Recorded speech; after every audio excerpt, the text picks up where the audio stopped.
Hi, I'm Richard Bliss. Welcome to episode 5. Oh, we're on a roll. We're on a roll. And you can tell that we're not doing these back to back because we don't match today. We're not matching today. We changed our clothes. I put a sweater on because it's super cold here in the Bay Area now. It's like 60. It's snow. We're predicting snow. I swear it's so cold. It's so cold. Okay, here we go. So we got some fun things to talk about today. We got lots of small things. Small things. This time, they're all short. They're all short things. Tiny. But we probably have something pretty unique going. Which one?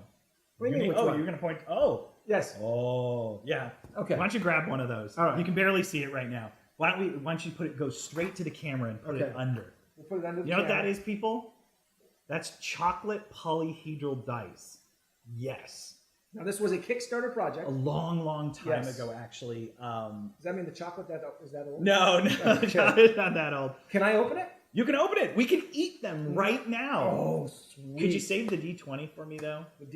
Yeah, save the D20. That's that far one over there. All right, save the D20. Glasses on and check it out. Okay. You can eat any one you want. Just don't eat the D20.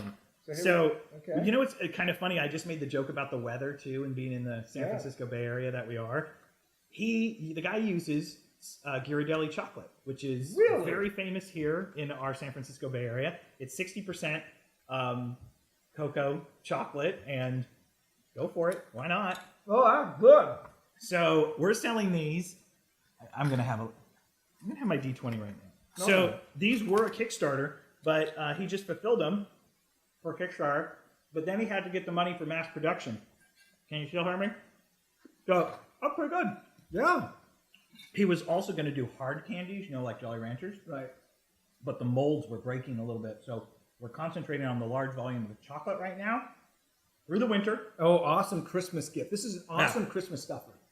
And look, you had it under the let's put it the back bed. in. But they're all in the nice gold foil cups, whatever. Oh, and yeah. they're $7.99 for those. That's the retail price. Yeah, that's cool. Distributors have to buy them in 4-packs, but retailers can buy them individually. So, Cool. What can you say about it? How much do they sell for? $7.99. $7.99. Yeah. So yeah, they got the ingredients. It's all handmade. The guy's in Colorado. He started with the Kickstarter just so he could use that money to get the molds and all that. And I actually think he's the epitome of what Kickstarter was all about.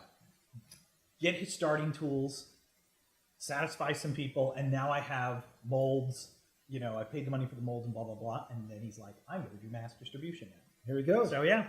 Great idea to put into your store. I think this is a hot seller. Well, the only thing is some people wonder about the shipping portion of it because it's hard. I don't own a refrigerated truck, and neither do the distributors. So food's a difficult thing.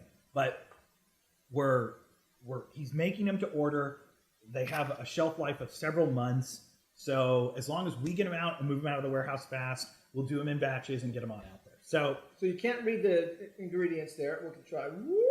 But it says unsweetened chocolate, sugar, cocoa butter, milk fat, soy lecithin, and emulsifier and vanilla. So it looks like everything's natural except for whatever that may be. We're not food experts. We're gaming experts. But it looks pretty good. So a lot of fun. This is different. This is just different, and that's what I like. I like twists on. This reminds you of that Chessex dice tube that you just see in the store all the time. So it's just edible. It's edible. Edible. So there's 4 left now? Yeah. We can split the 2 between us. Okay. Or the 4 between 2 of us. Perfect. Later. So that's that. Grab something next. Why don't you grab the tube there from Fiery Dragon? Fiery Dragon. This is a role-playing game accessory. These are 1-inch tokens to be played in your RPG. So why don't you pop that top, Richard, and then you can just pour those things out. And they're just medallions of monsters. This is a goblin one. They have a character one as well. But Fiery Dragon's been around for a really long time. They've done a lot with RPG accessories. They've done the battle boxes. They've done dry erase maps. They've done tiles. They've done a lot. They've been in business for a long, long time. So what do you use these for?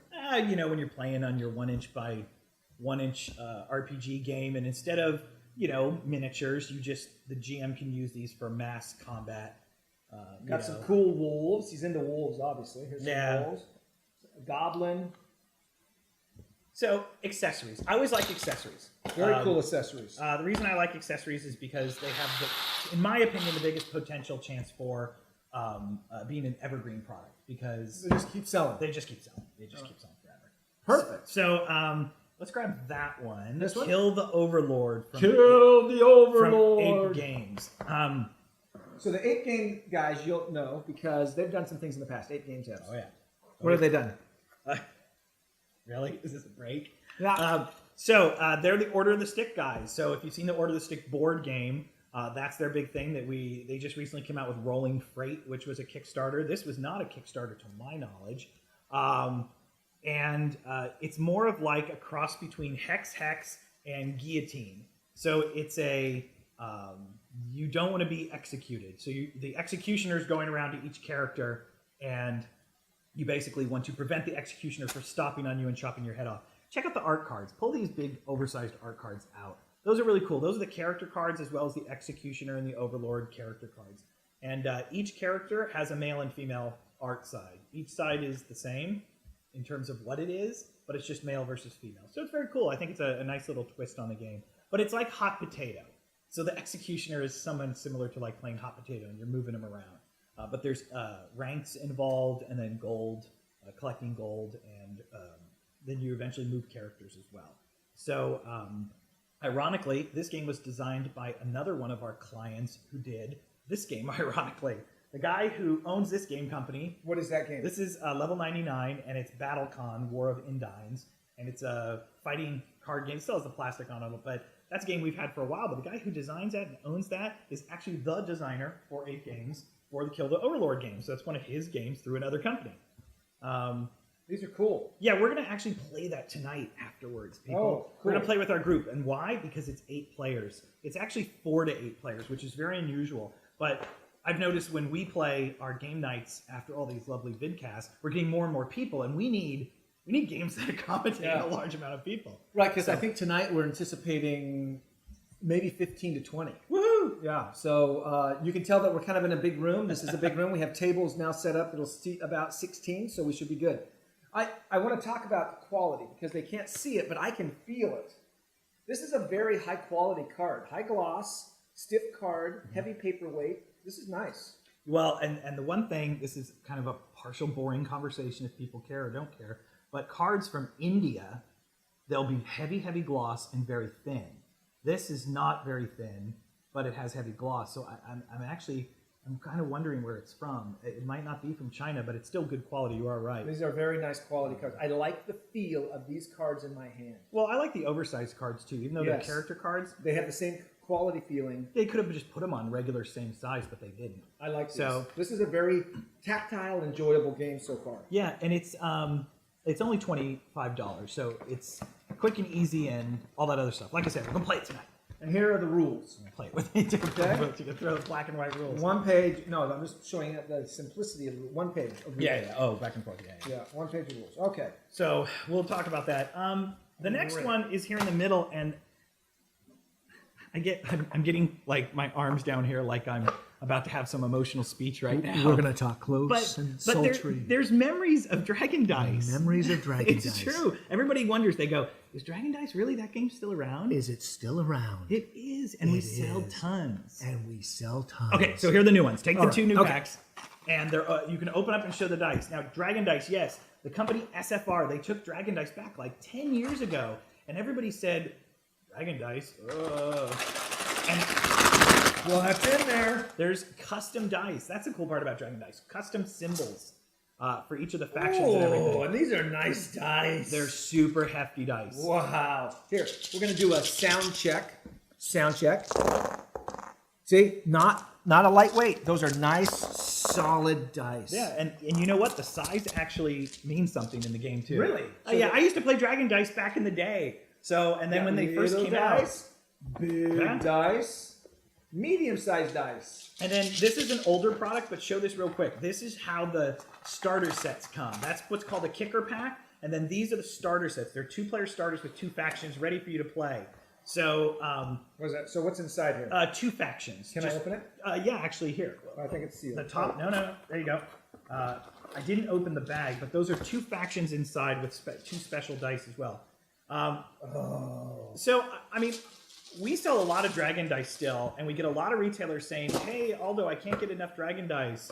And we sell a lot to foreign. Okay, hang on. Oh, you like that rule No, book? no. Aldo, what is with this rule book? It's big. Do you want to know what it is? It's actually they put all the rules for all the factions from the starters in the book all at the same time with all these rules. I don't need to read this book. You don't need to read it from cover to cover, but half of it's reference.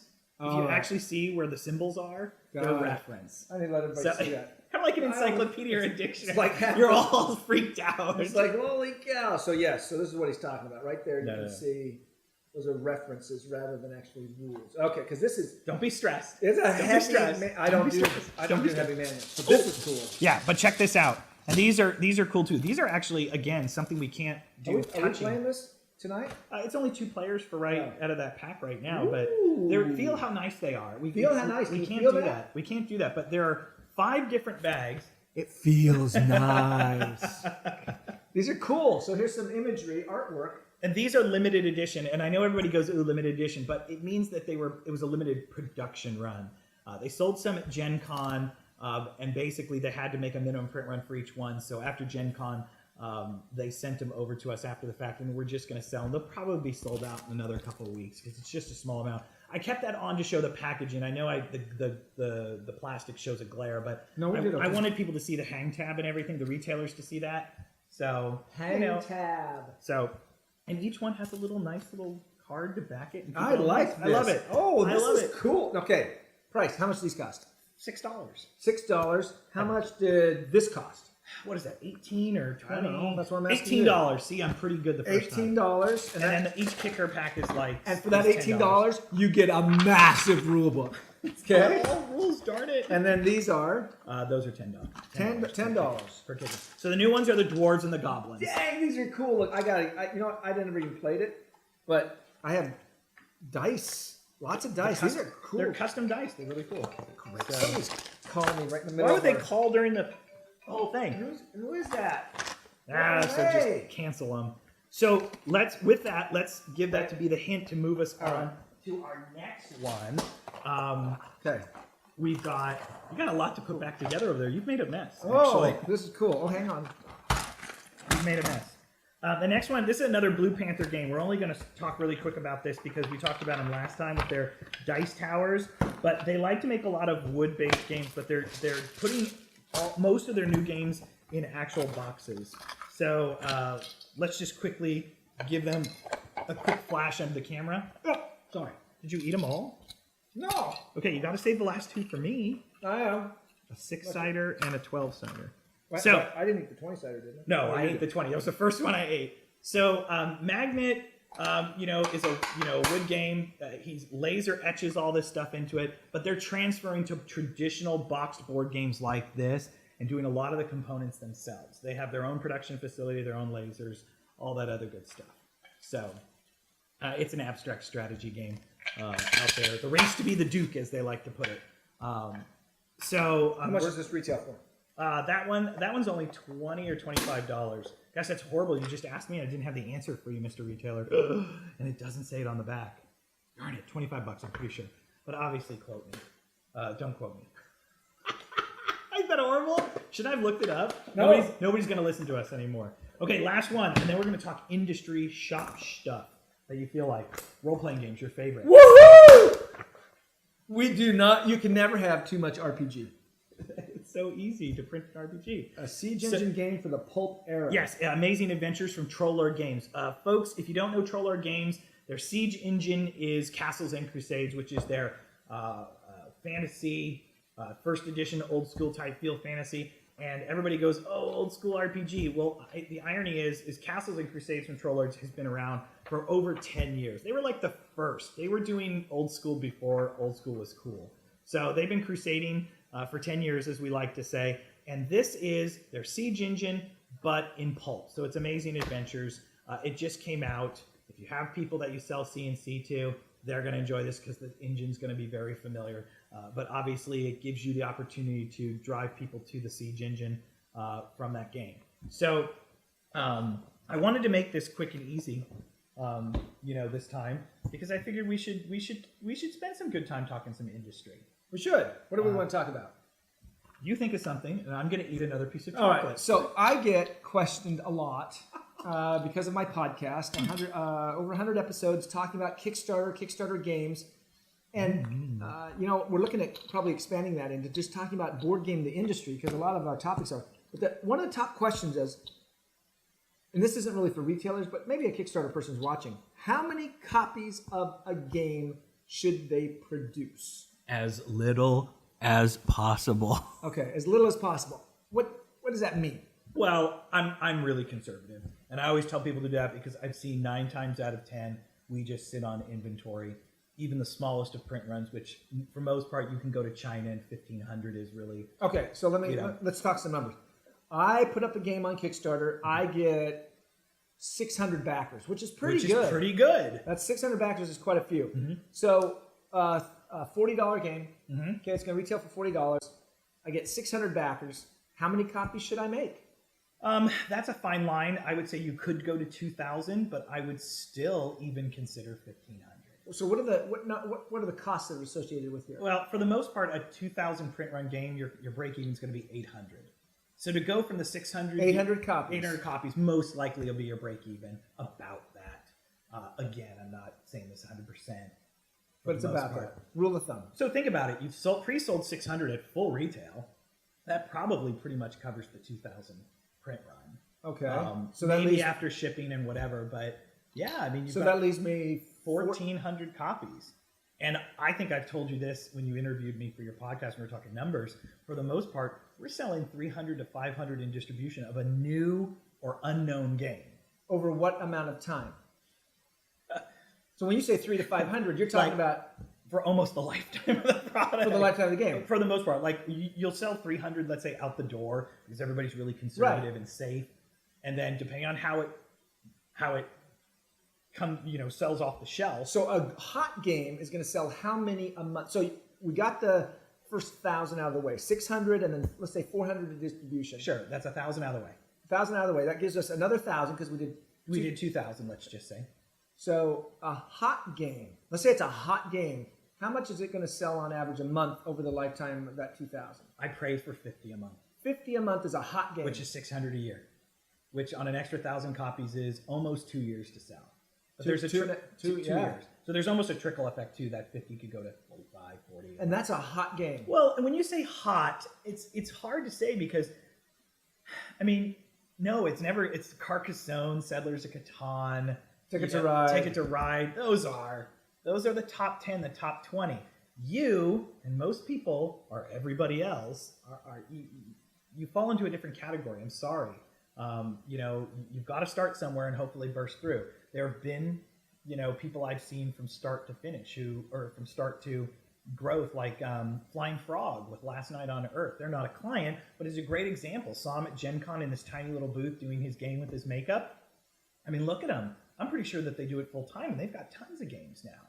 So, I mean, but he started small and he grew, and that's what you need to do. He was sold out very quickly of his game because he printed so few, but it got so hot very fast. It's better to have fewer copies and sell out than more copies and trickle on forever. Which one? That's my opinion. A lot of people say, no, I want to get the lowest cost of goods, print 3,000, 4,000 copies, But if you're saying it might take you, even with a good selling game, you'll never run out. 9 times out of 10, I don't run out of print runs for my board and card game clients. So if you have a game out there, but there's a ton of retailers out there. There are. Right? So our list is about 2,400 worldwide. So I got 2,400 game stores. If each one of them got one copy of my game. Do you know, of those 2,400, and this is all anecdotal, but it's a lot of industry shop talk, that out of those 2,400, let's say worldwide, let's just concentrate on the United States. About 200 to 250 in the United States are stores that are the hardcore gaming stores that you walk into and have one of everything. 200. Most of these 2,400, 2,500, 2,800 stores, whatever that number is worldwide, they're carrying Magic, Dungeons and Dragons, Settlers of Catan, Ticket to Ride. They're carrying the top 10, top 20 product, and that's it. Yu-Gi-Oh, Pokemon. They're carrying all that top stuff. Once you get beyond those top 20, you're talking onesie twosies in most stores. So now if there's 200 to 300 stores and I gave each store 2 copies, you're talking the 300 to 600 number I've always talked about that are the out the door numbers. Which would explain then why you got to talk about the right numbers. Yeah. Okay. It's tough. You can always burst out. You can always be the one that breaks the mold. Don't think that you can't be. I'm just a numbers guy. And, 9 times out of 10. But if you are, you'll burst out, you'll do your print run, do it again. Reprint again, and guess what? You'll get better margins on the second one, and you will prevent yourself of going broke or losing money. But this Kickstarter, the Kickstarter concept is a double-edged sword. Those pre-orders give you great confidence to say, oh, well, I got my 600 Kickstarters. I can print 2,000, no problem. Even if I don't sell them out, I've got it, da-da-da. It's good protection. I mean, game companies didn't used to have that before. But don't go crazy. If you get 600 Kickstarter, don't think you can go print 3,000, 4,000 copies and you're magically going to sell them all. Those 600 backers, they're the alpha gamers. And those 600 backers, now that Aldo's explained the numbers, are probably, if there's 200 to 300 stores, that's your 2 or 3 copies per store. So if those alpha gamers are going to each one of those stores, they've bought the copies that you were probably going to sell. And now you have 200 stores that are selling 1 less or 2 less of your game because they're used to the alpha gamers coming in. They're not. The retailer goes, what? I bought 2 games and they're still sitting there. So, all right. There's a Kickstarter effect right now. So it's like I said, it's a double-edged sword right now. I discuss it with people and say, if you go to Kickstarter, please be aware this could happen. But RPGs are a different story. We're talking mainly board and card games. And we are, since RPGs are so hot in the retail space. Stop. That was bad. Can we edit that out? No, that's not. It's tough. We know RPGs No, are tough. but here's the thing, because we're talking about They're Kickstarter. near and dear to my heart. And they are hot on Kickstarter. Yeah, you told me some. So on average, a game category successfully funds 44% of the time. Somewhere between 45 and 50% of the time, a tabletop game, will successfully fund on Kickstarter. Mm-hmm. Unless it's an RPG. And RPGs fund in the 80 to 90% of the time. And it's unreal. And before you say, oh, that's because they're asking for $500 and it's easy to reach that. No, on average, they're raising about $7,500 to $8,000, and board games are somewhere between $10,000 and $12,000. So it's not a huge discrepancy. We're not talking hundreds of dollars. We're talking, $7,000, $8,000. And then you've got the outliers like Numenera that shoots up and does $500,000 for an RPG, but that's Monty Cook. That's a brand. That's a D&D. Yeah. But I'm telling you, so there's the Kickstarter thing is a two-edged sword, because I think you're the one that told me that RPGers are realizing that they're not going to find this cool selection. It's hard. I'm going to do a shout out to indiepressrevolution.com, which is the epitome of all these indie press RPGs, and they sell direct to stores, and they have retailers that really focus on that. Those RPG stores can call them up and get like 20, 30, 50 different itty bitty RPG companies, but they get them because they want to be that store. It's hard to find. Most stores traditionally, Dungeons & Dragons, Pathfinder, and that's about maybe one other thing. And that's why Kickstarter is showing, because I agree. Yeah, because hey, you're an RPGer. That means you have a group that you play with. Hard to play RPG games by yourself, right? And so you find something that interests you, it probably interests your group. You get the word out, and suddenly the viral nature of RPGs, by its very just the way it is it's a perfect match for Kickstarter, because you're not getting it at the retail store. It's not like it's stealing sales from the retail store. Yeah, it has trickled off, and most stores do not carry very deep when it comes to interesting. Okay, breadth of selection. Right? All right. Interesting. So beyond all of that, probably the other thing I probably, I don't know how long we've been doing it. It feels like it's short and we're just talking fast, but I just probably want to end it by saying, over these couple of vidcasts, Richard, I'm filtering emails, whatever, people with feedback. And one of the things that's depressed me, it's made me sad. That's why I'm eating chocolate right now to satisfy my sadness and depression, is that most stores aren't taking me up on these free things. These offers. Like Goodman Games. He had this whole package for RPGs for his Dungeon Crawl Classics role-playing game. he'll send it out to the stores for free.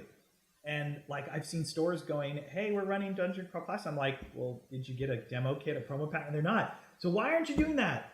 Why aren't you just asking? It's for free. So if you're a retailer, call Aldo, take him up on that. you get If you're free. not a retailer, go talk to your retailer and say, Tell him why you're- aren't you doing this? I want the cool button that Joe's put together. I want the pencil. I want the pencil. I want the pencil. But I mean, even my demo kit, like always say it all the time. Oh, demo kit. We have the demo kit. I say it to you again. The demo kit. Okay, I charge you for shipping. I'm sorry, but we're not even charging 90% off for the cost of goods or whatever. I mean, this is. What that means is that if you're a customer and you want to see a demo of this game, if you want to see a demo of Kill the Overlord, you want to see a demo of this game, you want to get it in your hands. that'll be in a retailer package right now. You walk into your retailer and say, I want a copy of this. I want to play check it out. I want to play it. And they're going to go, oh, we don't have a demo copy. Oh, I'm not going to open up a copy of my shelf. I paid for it. And what do you do? What do you do? You call Aldo. You call Aldo and you say, Aldo, this store needs a demo copy. And you tell the store. Do you know what I'm not going to send him demo copies of? What? The chocolates. Oh. No, I just ate the last one. Oh. All right. I can get more. Okay. I have an inside scoop. We can get more. We should do some kind of demo, some kind of promotion around the chocolates. We should. Like what? I don't know. We'll think of something. crap. If you think of a promotion that you think would be good to drive business to your store, or if you're a customer to get stores, you let us know. And if it's a good idea, Aldo will send you some chocolate. As while supplies last, because we're going to barrel through that really fast. Wall supply, actually, because we can't sit on it. Well, Aldo and I are going to barrel I'll have through eat it 'em. really I have fast. to eat them if I don't sell them. No, So but we'll do that. We'll send some good ideas. If it's a good idea and we mention you on the show, because we'll take your ideas, we'll put them on the show. Yeah. We will send you some chocolate as a thank you for that great idea. chocolates, games. Oh yeah, we'll send you Lots of games. But We'll send you games. I challenge you guys, because that really, like I said, it depressed me. And I'm like, man, we got this free stuff. And I know. And we don't want We Aldo don't get depressed. him Don't get him depressed. depressed. It's terrible. It's mean- terrible to play games with him. He's crying in his cards. All right. I'm not that bad. Come All on. right. Okay, I think we're Close. I think we're about out of time. No, we're good. We're good. good? Yeah. Hey, thank you for listening to episode 5. We're on a roll. We're really liking it, and we've really appreciated the feedback, haven't we? Yeah. No, and that's what we want to change things to. Whatever you guys Keep want. telling us what you like to see, Yep. and we will keep modifying it. Till next time, I'm Richard Bliss, and I'm Aldo Giassi. Thank you. thanks for watching. See ya.